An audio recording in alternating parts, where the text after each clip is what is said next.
Hello and welcome to another set review here. We have black coming in, this time without my camera. I'm just trying it this way. I know, you really want to see my beautiful, beautiful face, but we'll give it a shot this way. You can give me your feedback. What do you like more, face, no face? Alright, black it is. I'm gonna give you the best cards, the cards that are gonna make an impact, the top 5 cards that make an impact.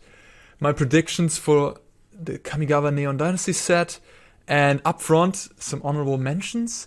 We have here in black, we have quite a lot of cards. It was definitely the toughest to make a list out of these ones because we have a lot of playable ones. So yeah, let's dive into the honorable mentions here at first. All right, what do we have? We have again the Mythic Dragon didn't make it on the list, although I think the right context, right format, this card is certainly pretty powerful. Again, it depends on the removal that is being played. If everyone's playing destroy effects, a dragon like Junji the Midnight Sky can certainly dominate board states on turn 5. March of Wretched Sorrow. The how do you even call these? The cheaper, you call them marches, right? They're all marches. Okay, the march in black here. X and a black for X damage to a creature and X life. That is really, really good in control decks, certainly like as a 1 or 2 off in black control decks. Having this life gain effect, this is a little bit inefficient to kill a creature, of course, but having a life gain effect like that in a decent card is pretty nice to have as like a 1 or 2 off that you can find against an aggressive deck to really put you out of reach. It also kills Planeswalkers, that's some added bonus, and you can make it cheaper if you want to, if you're on the draw, gain some extra life. And you can completely overload this in the late game. You can just cast it for X equals 7 if you're in the super late game to just gain 7 life, even if you kill 2/2. So that's nice. I like this card. It is gonna see play, I'm sure. You know, not as a 4 off, but here and there, in the sideboard, I could definitely see this card seeing play. Tatsunai Toad Rider. We get a human ninja 3-mana 3/3 legendary creature.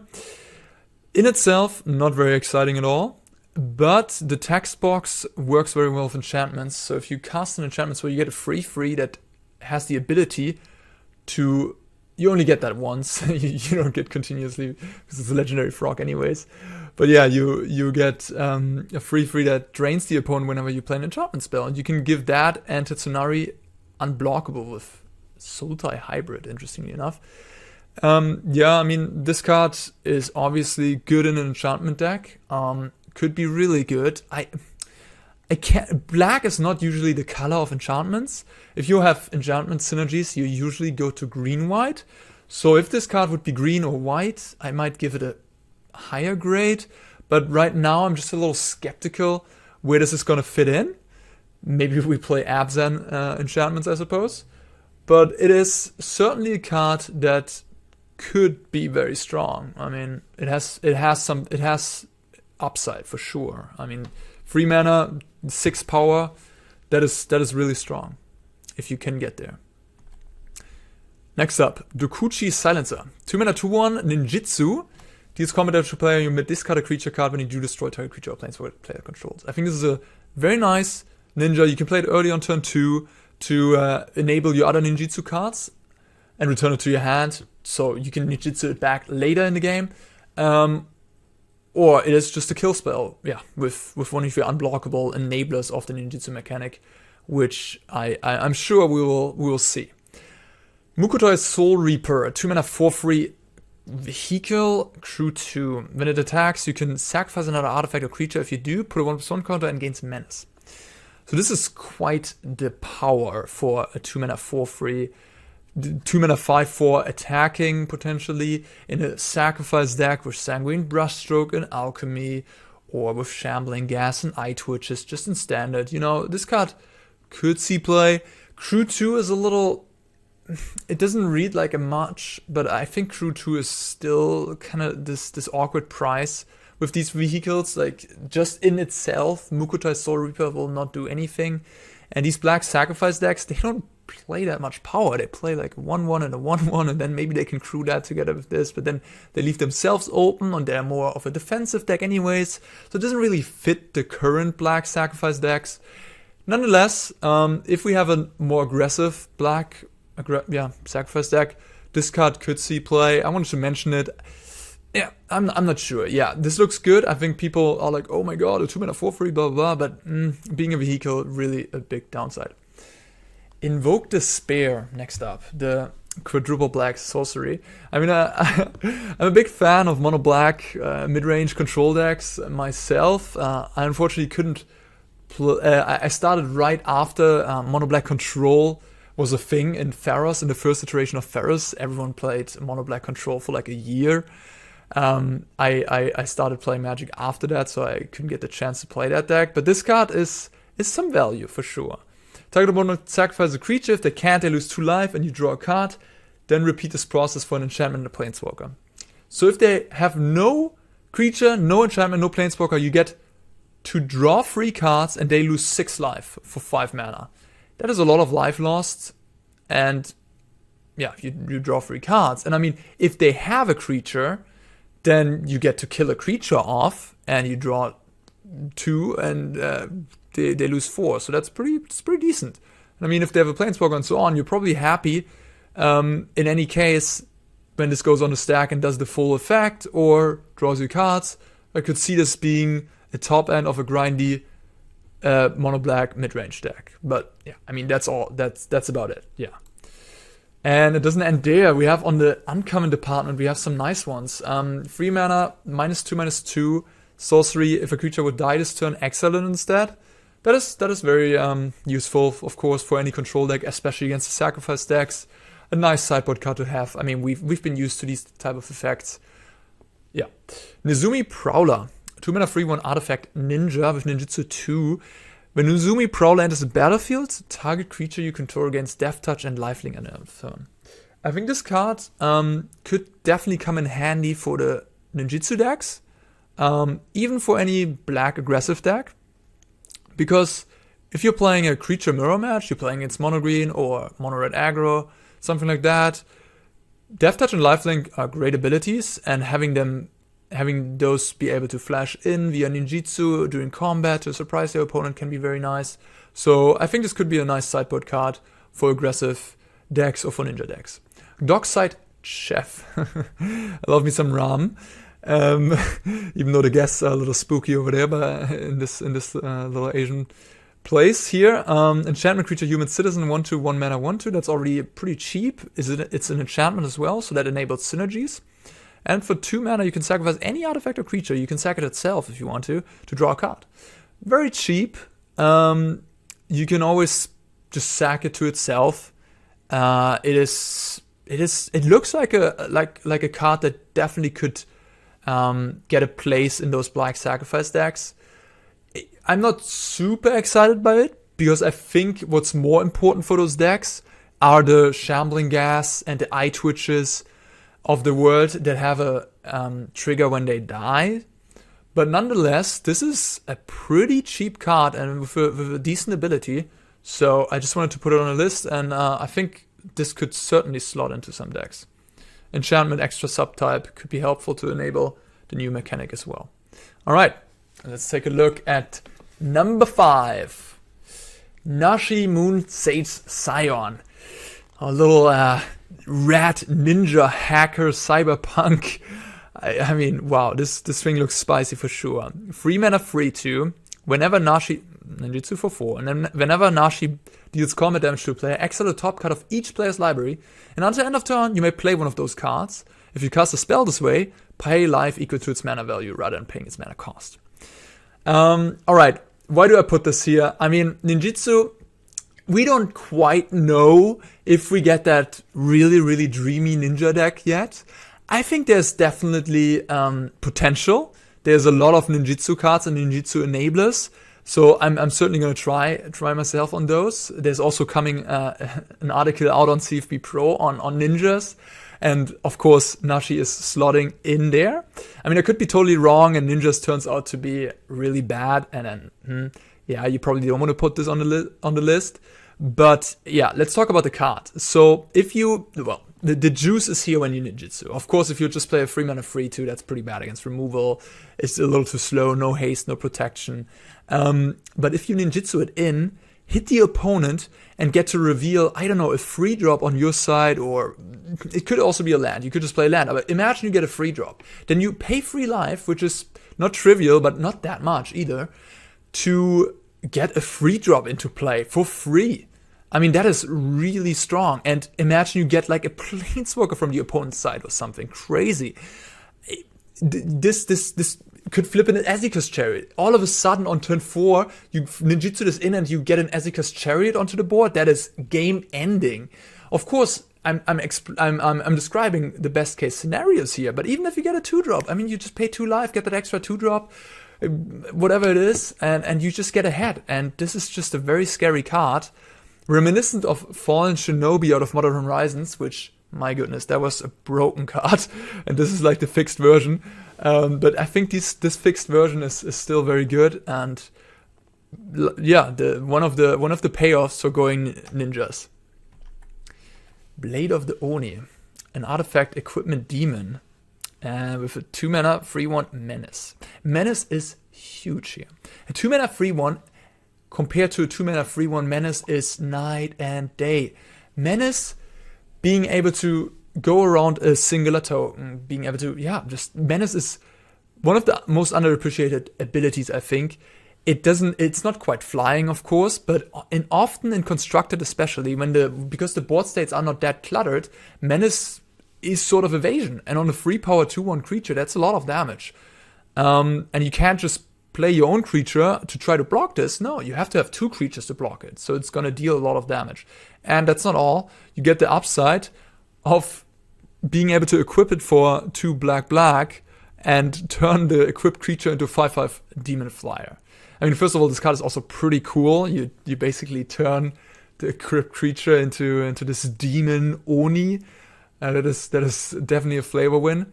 But yeah, you get this additional upside. You can turn one of your 1-mana 2/1 zombies into a 5/5 demon later in the game and start smashing. I mean, this is a powerhouse, aggressive black slanted creature. I'm sure it's going to see play.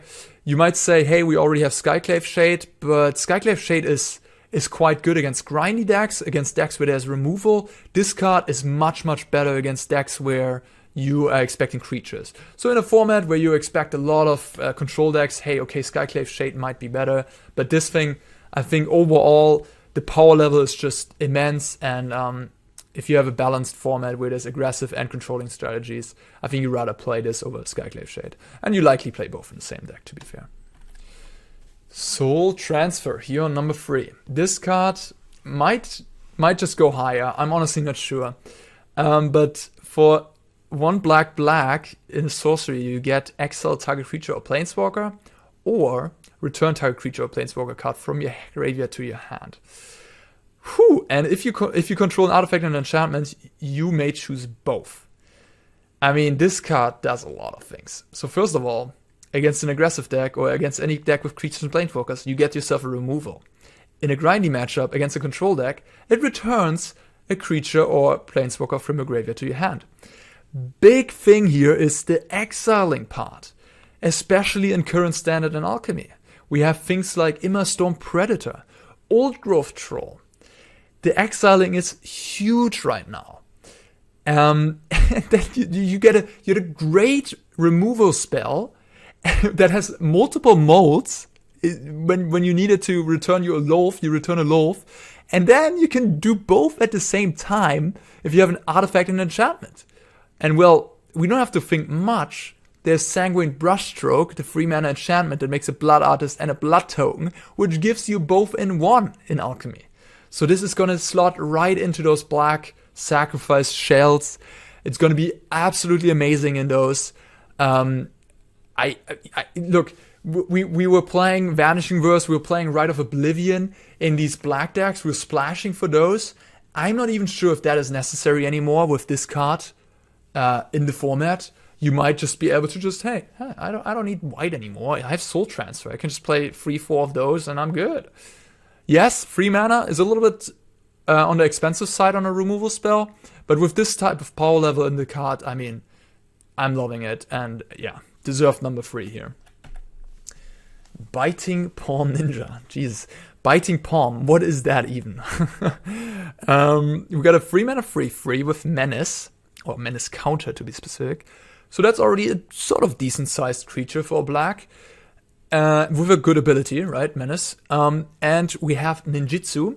And when for free, and when the ninja deals combat damage to a player, you remove the Menace counter and you get to exile a non-land card from their hand that you choose. So it's like Thoughtseize on steroids when you hit them. Yeah, this card is just excellent. It's already a decent card in itself. It's not nothing to write home about, but a 3/3 Menace, I mean, you're not ashamed to play that on turn 3. And with the extra ninjutsu, you can just flash it in if you have the right deck for it. After blocks are declared, and then you hit your opponent, you take their best card. I mean, and it leaves you behind with a good body. I mean, this card is really, really strong, and yeah, it's definitely what I'm looking to do if I'm playing a ninja deck, and one of the big payoffs for that archetype. Not much else to say. I mean, I could say that, hey, if ninjas is pretty medium and it's not great, then maybe this goes lower on the power rankings. I'm putting my bet on ninjas here with the black cards, and I'm gonna say this is rank 2. And here on rank number 1, we have Tribute to Horobi. 2-mana Saga. First 2 Saga abilities, not very good. Your opponent gets a 1/1 rat token. Third ability though, it flips into a 3/3 flying haste, so it can attack immediately, and has the convenient enter the battlefield trigger of all the opponent's all the rat tokens in play go under your control. And then when it attacks, you may sacrifice another creature. If you do, draw a card. So you can sack those rats, draw a card. Alright, this card is a ton of value for just 2 mana if you just think about the best case scenario. We can talk about the worst case scenario in a second, but best case scenario, 2 mana, you get 2 1/1 rats in the flying haste 3/3 that whenever it attacks can draw you cards if you want to sacrifice a creature. I mean, that is 5 power, a flying haster that's potentially a card draw engine on 3 bodies. That is astonishing. And oh man, if I'm playing a blue-black deck, for example, blue-black control deck, and my opponent plays this on turn 2, I'm gonna cry. I'm not gonna be able to beat this card. Are you kidding me? Oh yeah, I get the 1/1 rat token. So I get to attack for 1, and then they get another one. I can attack for 2 again. I'll do them 3 damage. Then it goes to chapter 3, and they get the rats back and can attack me with the 3/3 flying haste. This card is a ton of value, and for just 2 mana, it seems really, really strong, especially in grindy matchups. Where this becomes tricky, of course, when your opponent has enchantment removal, for example. So they give themselves the 2 rats and then they destroy the tribute. Or when they have sacrifice effects, then they can take the rat tokens and sacrifice them into stuff and do something with that. But there's only a certain time window that they can do those things. They have to do it pretty immediately, otherwise they lose control of the rats again. They have to exile. You could use Vanishing Verse or Rite of Oblivion. Yeah, that's absolutely correct. But I mean, those are some of the best removal spells in your deck if you have them in your deck, and then you have to use them on the 2-drop, which you will do because you have to. I mean, this is just gonna attract those high-level removal cards. And then as a Vanishing Verse player, you will have the rat tokens, which is pretty decent, right? You get the rat tokens for free, but it's not like opponent gave you infinite stuff or whatever. And the funny thing about it, yeah, that's the funny part is, if your opponent has if you just play another tribute to Horobi, you'll get those rat tokens eventually. Then your opponent has to have another Vanishing Verse, otherwise, yeah, they get the rat tokens. So this adds up in multiples really well. And I mean, again, if your opponent cannot even interact with the saga, this just seems fantastic because it's so much value for such cheap mana. I mean, this card, it could be a miss a little bit. I could see that I'm wrong here, and this card is not as strong as I think. But just from reading it and thinking about how it's going to play out, this card seems really, really strong. It's going to be played in black sideboards to fight control decks. It's going to be played in main decks to just, in the right decks in any type of mid-range deck. I could see this card seeing play. I could see it being played in black sacrifice. And this card just does it all, honestly. That is my top 5. I hope you enjoyed the video. Let me know in the comments down below what you think about those cards and my ranking. If you haven't yet, give me a subscribe and like the video. Thank you so much for watching. Until next time, bye bye.